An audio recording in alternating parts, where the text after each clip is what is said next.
Por eso es que siempre es importante traer una vez más el mandamiento de Couture. Uno de los mandamientos de Eduardo Couture dice que cuando el día que tu hijo te pida qué profesión debe seguir, no lo dudes, que siga abogacía.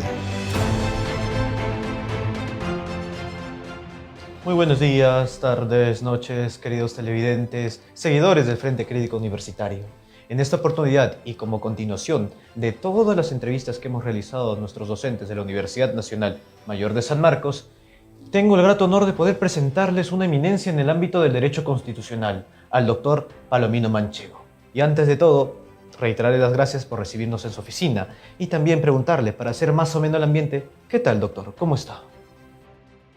Buenas tardes, un placer de compartir con ustedes este coloquio académico y con el mayor de los agrados tratándose de sanmarquinos al 100%. Muchas gracias, doctor. Y ante todo, le reitero, sobre todo, esta oportunidad que nos ha volvido a dar. De hecho, hay algo que me ha llamado mucho la atención. Ha sido, de hecho, ese gran escudo que usted tiene en forma de admiración y devoción y alusión a la gran Universidad Nacional Mayor de San Marcos. ¿Nos podría comentar un poco respecto a ello?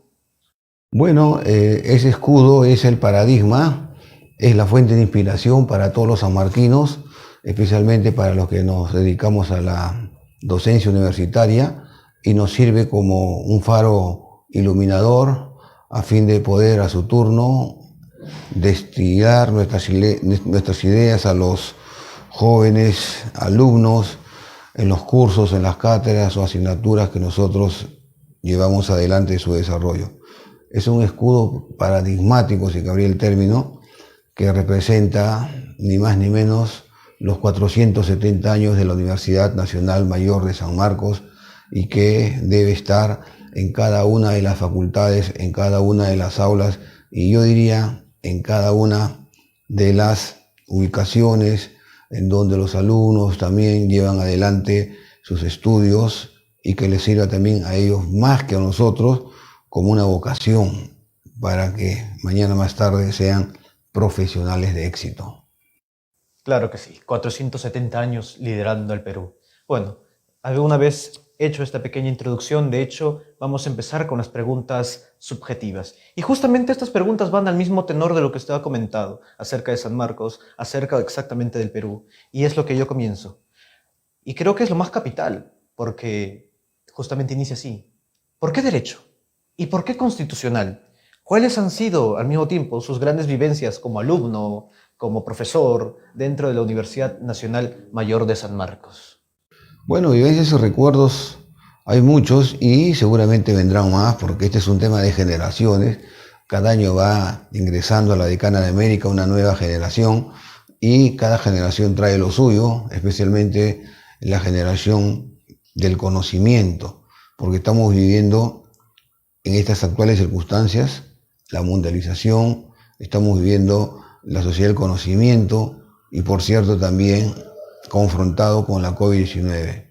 Fue una vocación que yo tenía ya desde mi etapa universitaria cuando mi padre me dijo qué profesión yo deseaba. Y yo en realidad le dije que deseaba estudiar Derecho y prácticamente no solamente a mí, sino a mis hermanos, nos apoyó en cada una de las profesiones que en su día comenzamos a estudiar y que ahora tratamos de transmitir a las nuevas generaciones. Por eso es que siempre es importante traer una vez más el mandamiento de Couture. Uno de los mandamientos de Eduardo Couture dice que cuando el día que tu hijo te pida qué profesión debe seguir, no lo dudes, que siga abogacía. Y la abogacía es la profesión por excelencia, es la profesión humanista, porque en el fondo encarna todo lo que es el binomio indisoluble entre lo que camina en el fluir de los años y que se denomina derecho y sociedad. Perfecto, doctor. Le agradecemos inmensamente por su pregunta. Y justamente en esa misma vertiente viene la segunda. La pandemia quizás nos ha afectado directamente. A la gran mayoría de peruanos ha abierto puertas y a otras las ha cerrado. Es por eso que le pregunto, ¿cómo la pandemia ha afectado a su vida? ¿Cómo a usted, claro, en su vida en general, sea laboral, sea amical, familiar o incluso más? ¿Cómo esta pandemia llegó a afectar en su gestión a la universidad, bueno, en su gestión durante la Universidad Nacional Mayor de San Marcos? Este es un tema global. La pandemia ha prácticamente pillado, como dicen los españoles, a todos los estados en el globo terráqueo. Y como consecuencia de todo ello, nos hemos tenido que moldear a nuevas circunstancias, nos hemos tenido que moldear a nuevas situaciones coyunturales y como consecuencia de todo ello, la pandemia en realidad ha calado hondamente en todas las áreas del saber humano. Y en el campo del derecho no hay otra forma de expresarlo. Ha permitido que los docentes, estoy hablando de los profesores universitarios, tengamos mayores capacitaciones para usufructuar las herramientas virtuales y a partir de ahí reafirmar el por qué estamos viviendo la sociedad del conocimiento, la sociedad del punto de vista globalizado. De ahí que la pandemia, que por lo demás va a ser un ave de paso, pronto se irá, ha permitido que nosotros tengamos una suerte de reflexión, no solamente a nivel académico, sino también a nivel profesional, a nivel laboral, a nivel familiar, por citar unos cuantos botones de muestra. Y a partir de ahí estamos completamente seguros que vamos a superar este déficit, especialmente a nivel de lo que es la salud. Muchas gracias, doctor, y le reiteramos de nuevo esas grandes elocuencias que usted nos acaba de dar. Y en el mismo tenor y incluso en la misma vertiente de la anterior pregunta, quiero preguntarle, valga la redundancia, sobre sus títulos honoríficos y académicos, puesto que usted, según su hoja de vida, ha sido, y en grandes honores al nombre constitucional, ha sido secretario ejecutivo del Instituto Iberoamericano de Derecho Constitucional en la sección peruana, e incluso miembro asociado de la Academia Internacional de Derecho Comparado, cuyo nombre está en francés, además de miembro de la Asociación Argentina de Derecho Constitucional. Yo le quería preguntar, ¿qué es lo que le ha impulsado a ser parte de ello? En realidad... Hola a todos, te queremos hacer recordar que te suscribas al canal, también si le das like y activar la campanita de notificaciones. Nos apoyas a seguir creciendo trayendo contenido. Ahora sí, disfruta del video. Yo siempre he dicho que la cultura es una paciencia en los años y a tenor de ello, cada quien lleva adelante su formación, su talante académico, la forma como va ampliando los horizontes en el mundo jurídico y lo más importante, sobre la base de la sencillez, de la humildad y sin pedir nada a cambio, todas esas denominaciones, todos esos títulos, todas esas distinciones, a mí se me ha otorgado sin que yo pida nada. Solamente he hecho un trabajo silencioso en el mundo jurídico, especialmente en el marco constitucional, en donde hemos tenido la ocasión de formar vocaciones, como diría Ortega y Gasset, para que las nuevas generaciones de alumnos también empiecen ya a dictar, porque los cargos no son eternos. Triste es recordar que en estos 4 o 5 días últimos han fallecido 2 profesores, el profesor Carrión Lugo el día de ayer y el profesor Nelson Ríez la semana pasada. Ambos fueron mis profesores, el derecho de familia y el derecho laboral. Por eso que las nuevas generaciones tienen que estar preparadas para llevar adelante la toma de posta. Nosotros lo único que hemos hecho es cumplir nuestro deber. Y el premio, inexorablemente hablando, ha caído por la fuerza de las cosas. Y no solamente en mi persona, sino también en otras personas que también se dedican a la docencia universitaria. Quizás, como dicen mis amigos, esas distinciones que tengo en realidad se reciben cuando uno ya tiene la 7ª decena en la vida. En el caso mío ha sido porque yo me dediqué a la enseñanza prácticamente en la 2ª decena de la vida, desde muy joven. Y el derecho no es ciencia, el derecho es experiencia. Las colegiaturas son muy importantes y sobre esa base uno puede ingresar no solamente a ejercer la profesión, sino también llevar adelante la enseñanza universitaria. Y ese es el producto, justamente, ese es el resultado feliz de estas distinciones que yo me siento satisfecho. Y más que para mí, es para mis padres, para que se sientan ellos también complacidos de la forma como han criado, en el caso mío, a un hijo que en el fondo ejerce y enseña la abogacía. Muchas gracias, doctor, por sus respuestas y lo vuelvo a reiterar. Y de hecho, con sus últimas palabras hemos terminado parte de esta entrevista, la cual se enmarca dentro de las preguntas subjetivas. Ingresaremos ahora a preguntas de índole más académica, de índole más incluso dentro de nuestra universidad, siempre y cuando, y en todas las instancias, colindándolo con la realidad peruana. Porque las preguntas que haré no solamente están dirigidas, o bueno, para que las escuchen, no solamente operadores del derecho, sino también personas ajenas al mismo. Por eso le pido que al momento de responder logre vincularlas con la realidad peruana. Por favor. La primera pregunta va en torno a lo siguiente. En las clases de historia, y específicamente durante el periodo griego, hemos escuchado hablar de algo llamado ciudad-estado. ¿Nos puede decir si esta denominación es correcta? ¿Tiene alguna colindancia o precepto o precedente dentro de lo que se llama Estado moderno? Esa categoría, ese binomio indisoluble de ciudad-estado, tiene una metamorfosis, tiene un cambio de pelaje, es producto de la civilización occidental. Eso nace como consecuencia de las relaciones exógenas y endógenas que se llevaron adelante en el mundo helénico, en el mundo ateniense, en el mundo griego, en el mundo greco-romano, y a partir de ahí es donde nace en el mundo helénico la polis o la politeía, que en el fondo significa organización política. Paralelamente, dentro del marco de lo que es el derecho romano o el imperio romano, especialmente en la época de la República, nace la categoría civitas, que en el fondo es la ciudad.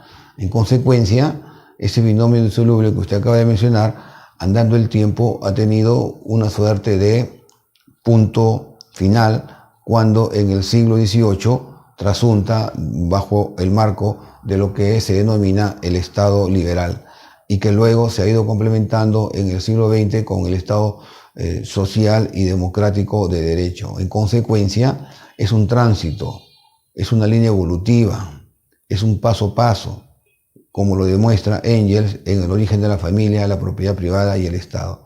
Ello no quiere decir de que la sociedad de la posmodernidad ya esté en punto de perfección, al contrario, todavía hay muchos problemas, especialmente en el marco económico y en el marco de lo que es el principio de igualdad, sin obviar también la forma como silenciosamente se yugula o se desconoce la justicia. Perfecto, doctor. Muchas gracias por esa dilucidación. Bueno, por esas respuestas, perdón. Y en ese mismo tenor, ahora que hemos concebido algo acerca de qué es el Estado, quiero preguntarle acerca del mismo, porque las teorías del Estado han variado en el transcurso del tiempo, desde las teorías clásicas, modernas, incluso las contractuales, y entre ellas se destaca la teoría dualista de un alemán, bueno, de un gran jurista alemán, llamado George en alemán, George Gell-Lineck. Quería preguntarle, ¿qué es lo que diferencia a esta teoría del resto? ¿Y cuál es su gran precedente que ha tenido para el derecho constitucional? Una breve digresión sobre la base de lo que son las teorías acerca de los inicios del Estado. La doctrina, especialmente voy a seguir a los profesores argentinos, Mario Justo López, me gusta sus estudios políticos, que son 2 tomos. Ahí él dice de que se han presentado 3 teorías. Una, la teoría de la superioridad del Estado sobre el derecho, que está superada porque en realidad eso no puede darse. No puede darse porque el Estado representa en el fondo el poder político, por un lado. Y por otro lado, el Estado, como sinónimo de poder político, no puede ir más allá de la Constitución. Por lo tanto, las prácticas que se han llevado adelante en el periodo entre guerras, especialmente el fascismo, el nacionalsocialismo y el comunismo, demuestran que en los estados totalitarios o los estados transpersonalistas, que desconocen dignidad de la persona humana, en el fondo son estados dictatoriales. En consecuencia, esta primera tesis de la superioridad del Estado sobre el derecho es peligrosa y debe de superarse con la segunda tesis, cuál es la superioridad del derecho sobre el Estado. Y esa tesis es la que los alemanes en el siglo XIX llaman el Rechtsstaat o los ingleses llaman el Rule of Law. Vale decir, la norma constitucional supedita, vale decir, la norma jurídica, que es sinónimo de derecho, pone coto de caza a la categoría denominada poder político, que es el elemento configurador del Estado, y a partir de ahí es donde se puede hablar de un Estado social y democrático de derecho. Y ahí se encuentra justamente, entre otros, los clásicos que es Jelinek. Pero hay un autor que para mí es el más importante en el siglo XX, que es Hans Kelsen, que ha entendido de que debe haber una suerte de identidad entre el derecho y el Estado.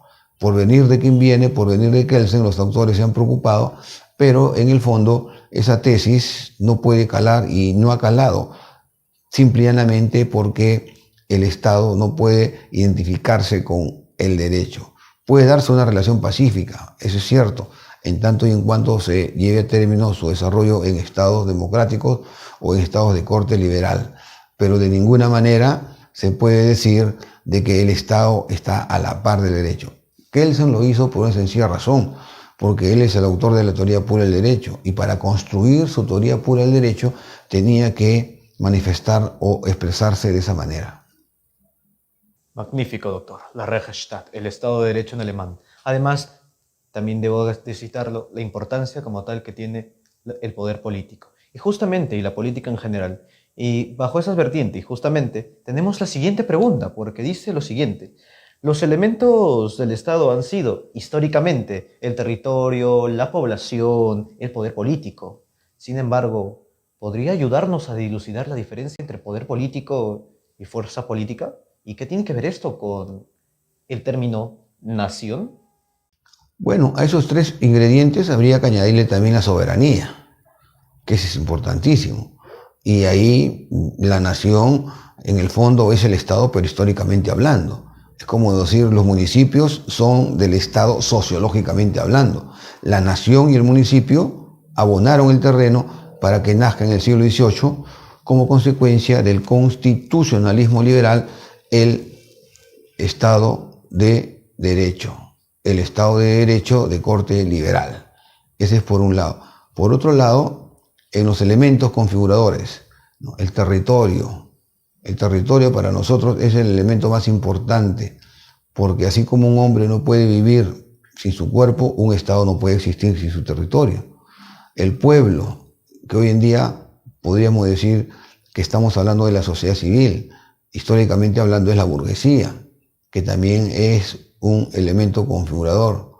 Y en el caso del poder político, que va de la mano con las fuerzas políticas, y ahí está la presencia de este catedrático español, Cifras Seras, que tiene justamente un librito sobre las fuerzas políticas, y de ahí voy a resumir lo que en mis viejas lecturas lo leí hace tiempo cuando yo me encontraba en mi estancia doctoral en España. Cifras Seras es un catedrático de Derecho Constitucional de Cataluña. El poder político es cuando ya se legitima sobre la base de lo que es la democracia representativa y la democracia participativa. ¿Quiénes han participado? ¿Quiénes han dado cuenta? ¿Quiénes son el producto de lo que es la facultas, la potestas, la autoritas?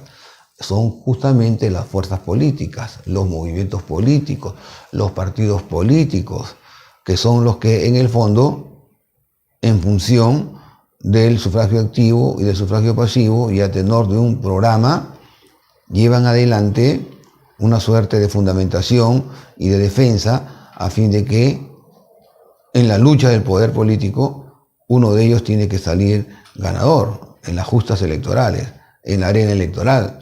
Y ahí es donde, por ejemplo, las fuerzas políticas que representa el partido de gobierno, evidentemente son las que en su día llevaron adelante, en función de la contienda electoral, todo un programa de desarrollo. Y ese programa de desarrollo, si es, por ejemplo, de corte socialista, de corte liberal, de corte marxista, pues, y si asume el poder, él es el que lleva la rienda del poder político. Perfecto, doctor. Muchas gracias por su respuesta. Y ahora que tenemos más bases para hablar acerca de lo que es el Estado y qué realiza el Estado, le quiero preguntar algo más, algo muy interesante, porque el Estado tiene una relación directa con el derecho, como lo he dicho anteriormente. Incluso por eso es importante saber qué cosa es el Estado de Derecho. ¿podría decirnos qué es un Estado de Derecho en sí? ¿Y cómo ha evolucionado del Estado liberal al Estado social y como lo conocemos actualmente, el Estado constitucional de derecho? El Estado de Derecho viene a ser la supeditación del Estado, del poder político, al derecho. Esta fue la categoría que elevaron los alemanes en el siglo XIX sobre la base del Reichstag. Voy a recordar a Pablo Lucas Verdú justamente en un precioso opúsculo que tiene sobre el Estado social y democrático de derecho. Pero que en el siglo XX hubieron autores muy importantes como fueron Hermann Heller, que acuña la categoría de Estado social, y ahí es donde el Estado de Derecho no puede ser solamente en función del hombre individuo, del hombre libertad, sino tiene que ser en función del hombre masa y del hombre colectividad. Ello trasunta, por ejemplo, en los hechos, en la práctica, cuando hablamos de derechos civiles, derechos políticos, derechos económicos, derechos sociales y derechos culturales. Luego de finalizada la Segunda Guerra Mundial, los alemanes, al momento de dar nacimiento a la Ley Fundamental de Bonn en 1949, reafirmaron lo que en el periodo de Weimar, especialmente Hermann Heller, había puesto al corriente.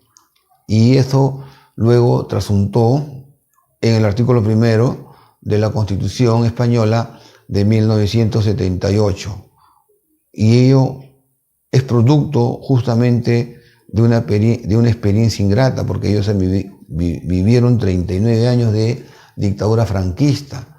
Y ahí es donde Lucas Verdú, por un lado, como catedrático hecho político, aprendió durante su estancia en Bolonia, él es dottore en jurisprudencia en la Universidad de Bolonia, aprendió la categoría de Estado Social de Derecho, y que luego, en la década de los 60, un catedrático de Filosofía del Derecho, Elías Díaz, lo complementó.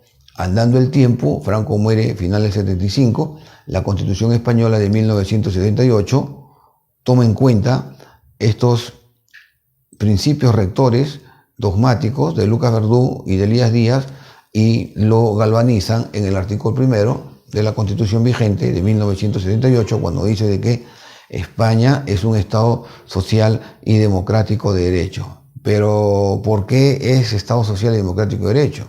Respondo, porque hay libertad física, libertad individual, hay separación de funciones, hay control constitucional, hay seguridad jurídica, hay pluralismo político, hay tolerancia política y desde luego también hay de por medio, ¿no?, una promoción de los derechos fundamentales sin obviar lo que ellos también sugerían, una verdadera justicia administrativa en donde el administrado no sea maltratado por el Estado. Perfecto, doctor. Le volvemos a agradecer por sus palabras. Y justamente que estamos entrando en el tema del Estado constitucional, necesitamos saber qué es constitución. Y es que remontándonos o hacer una suerte de visión histórica, tenemos que, o tal vez sea mérito, entender qué es la constitución. Si entender primero a los hombres o primero la Constitución, porque desde Oliver Cromwell en Inglaterra, Montesquieu, Sieyès en la Francia revolucionaria, Vicente Morales Duárez en las Constituciones de Cádiz, hasta Kelsen, Lobenstein, Bobbio, Carl Schmitt, fueron hombres que trascendieron. Entonces, frente a ello, le pregunto, ¿acaso es necesario primero entender a los hombres y luego las constituciones? ¿O primero a las constituciones para luego, menester, entender a los hombres?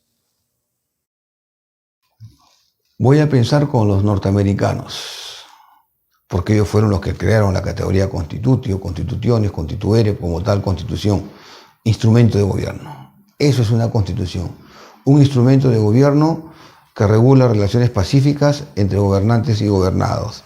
Ese es por un lado. Por otro lado, no les falta razón a los norteamericanos cuando dicen de que estamos frente a la octava maravilla del mundo. Y en efecto, la Constitución viene a ser, en el sentido coloquial, una maravilla que crearon los norteamericanos para regular las relaciones pacíficas entre gobernantes y gobernados. Y ahí es donde la Constitución norteamericana comienza a trasuntar extramuros con calidad de exportación en los nuevos estados liberales, porque lo que se necesitaba para regular el ejercicio del poder político, que siempre tiende a ser demoníaco, dantesco, jovesiano, mano militari, era necesario una norma jurídica que, como conducto regular de las relaciones pacíficas entre gobernantes y gobernados, lleve adelante, a modo de termómetro, la regulación, no solamente de la conducta de los gobernantes, sino también de los gobernados. En consecuencia, la Constitución, para nosotros, viene a ser el primer elemento configurador a los efectos de que podamos tener seguridad jurídica, paz social y especialmente el cultivo por mor de la democracia.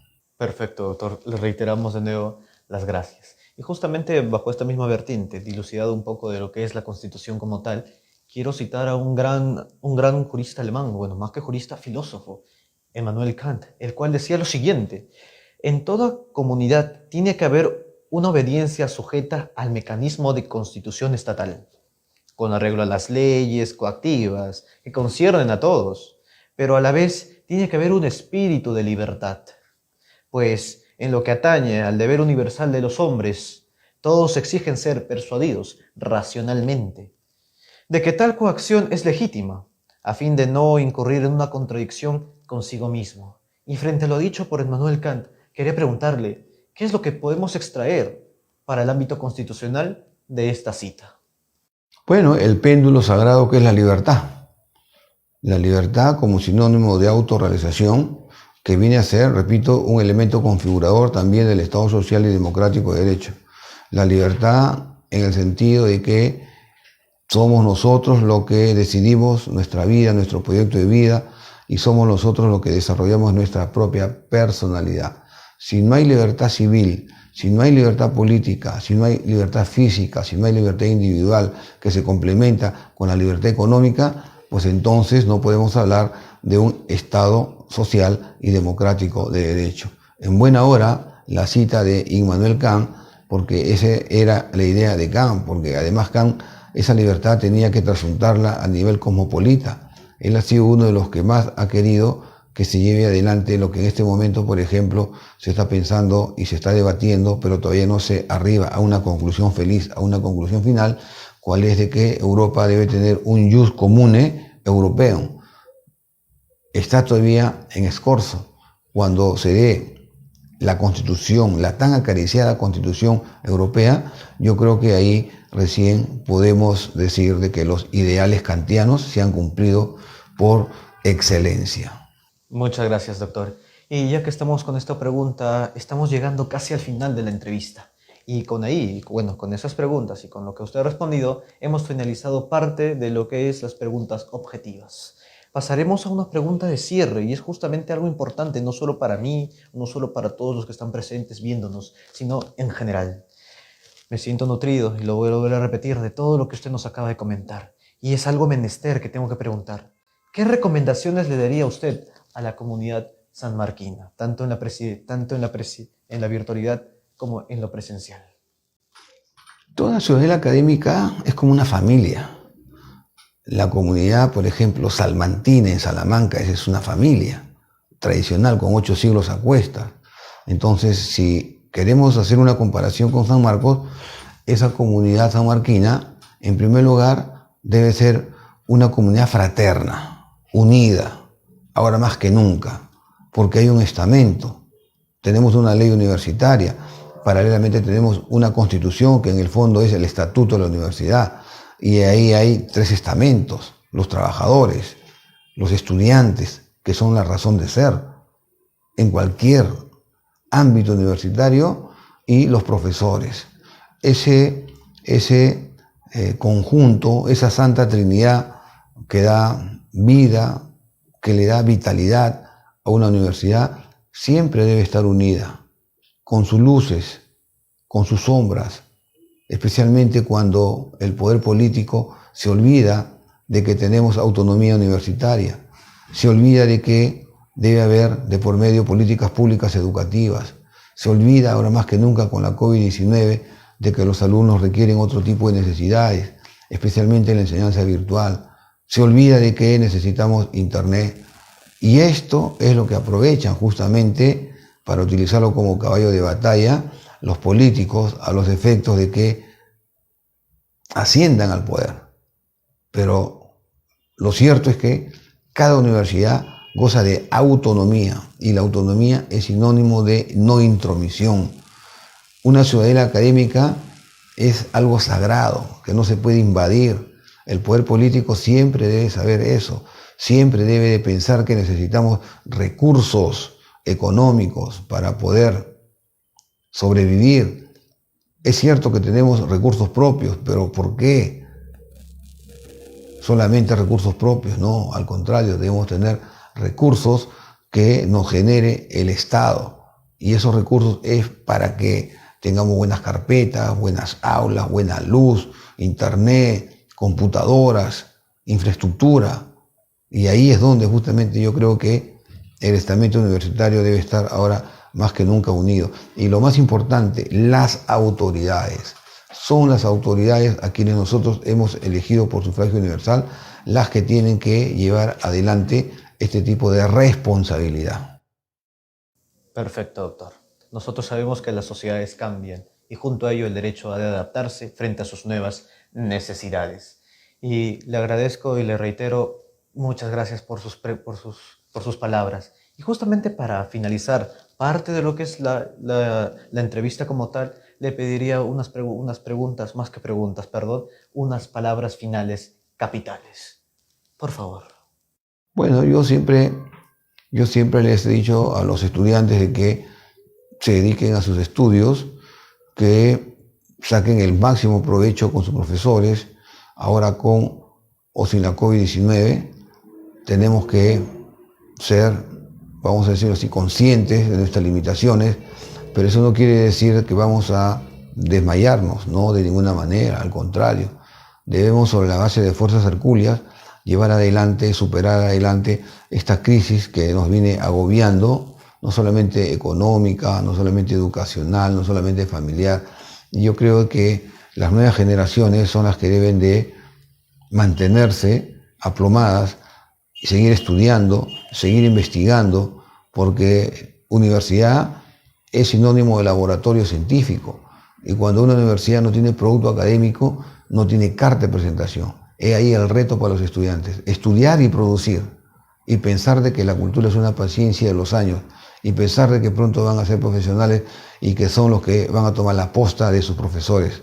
Ese es un mensaje que dio José Ortega y Gasset, formar vocaciones. Sus palabras quedarán dentro y lo más profundo de nuestros corazones. Y así, formalmente, con sus últimas palabras, hemos culminado esta entrevista. Le invitamos a todos, damas y caballeros, nuestros seguidores, por favor, seguirnos, valga la redundancia, en nuestras redes sociales. Por ejemplo, en Instagram como fcu.p y también en Facebook como FCU, Frente Crítico Universitario. Soy César Incarroca y su humilde servidor para servirles hasta la próxima oportunidad. Muchas gracias.